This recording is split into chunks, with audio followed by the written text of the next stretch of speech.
Well, Conservation International is an organization that works in over 30 countries, mostly in the developing tropics. We are focused on the role that nature can play in development and sustainable development, and helping people to have sustainable livelihoods and improving their well-being and in contributing to development processes in general. And can you give me an example? You say you work in 30 countries, but an example in one of those countries where you are using nature in sustainable development, and where perhaps, again, you have learned from science how science can best be applied in that particular project? Yes, sure. So one of the places that we work is in San Martin in Peru. And what we're trying to do there is help them with REDD+ implementation. And we have used the science and the methodologies that we've developed on REDD to help implement that. And really what it's all about is helping people in a protected area not cut down the forest or not use the forest in unsustainable ways, but rather look at how else can they be continuing their livelihoods, what kind of agreements need to be in place for that to happen. And it's also looking at a lot of issues like how do you work with local people, how do you ensure that their rights are respected, how do you do these things that in this process we call free, prior, and informed consent, meaning that people are part of the solution and not that the solution is something that's imposed on them. I think one of the things that's really interesting about that type of work is, it's in this one part of Peru, but we use that to inform the rest of our work too. And one of the challenges of the work in Peru is we're trying to think about how to do that as part of a national system in Peru, because we know one of the ways that REDD+ works best is by making sure that it's part of a national accounting framework and all of these different things. And then we're also using that experience to inform this international policy process. So like I said, here people talk about things like free, prior, and informed consent. Well, what does that actually mean, and how do you actually do that? That's not necessarily an easy thing to figure out, and the best way to do it is not always just with legal words on paper, but from knowing what works, how do you get people involved, how do you get communities involved. Right. I mean, specifically to the people of San Martin, how do they live? What do they live off? What is their relationship to their forest like? Yeah. Well, you're talking about, in this particular area, a lot of people who have moved into the area because they're looking for livelihoods and they're looking to farm. But actually it's a protected area, so this is not the type of area where you're supposed to be farming. And so how can we make sure that they're not, we know that there are some activities that are there already in place, and there may not be a lot that can be done to totally change those, but we can at least make sure that the deforestation doesn't expand. We can help people to make sure that they're from the activities that they do, that they're getting as much out of them as they can. So for example, if they're growing coffee, that they're getting good harvests, and that way they have less pressure to grow in other areas.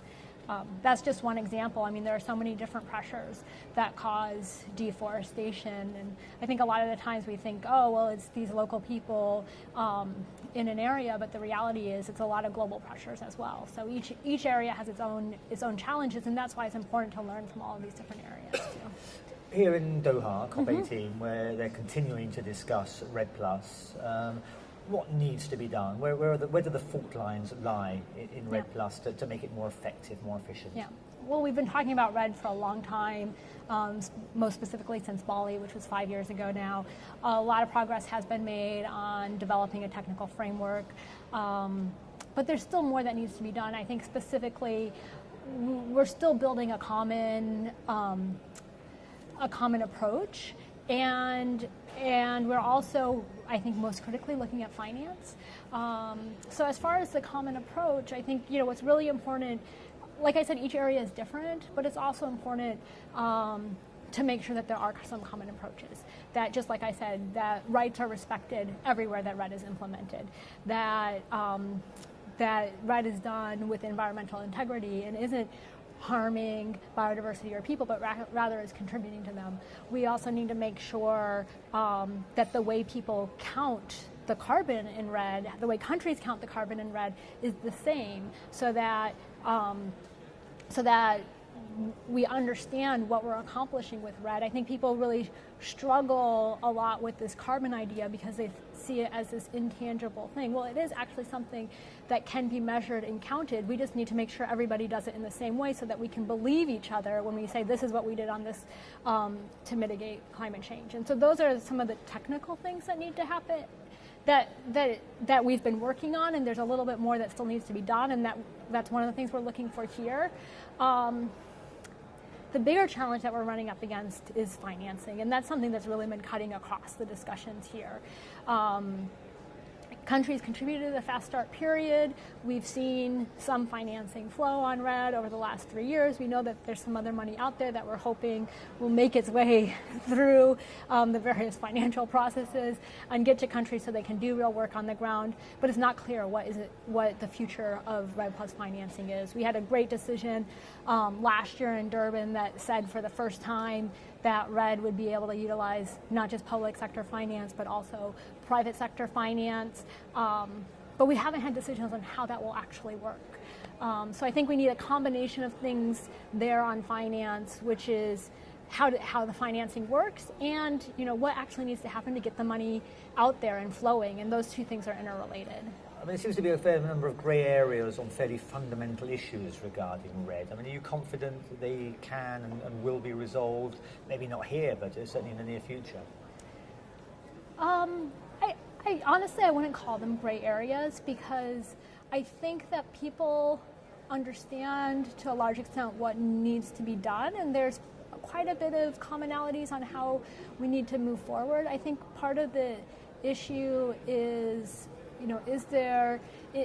I think the real issue in a lot of ways for RED is how that is linked to other issues here. And that is becoming a challenge. So like I said, financing is a critical issue. That's not just for RED, but for adaptation, for other areas in mitigation, etc.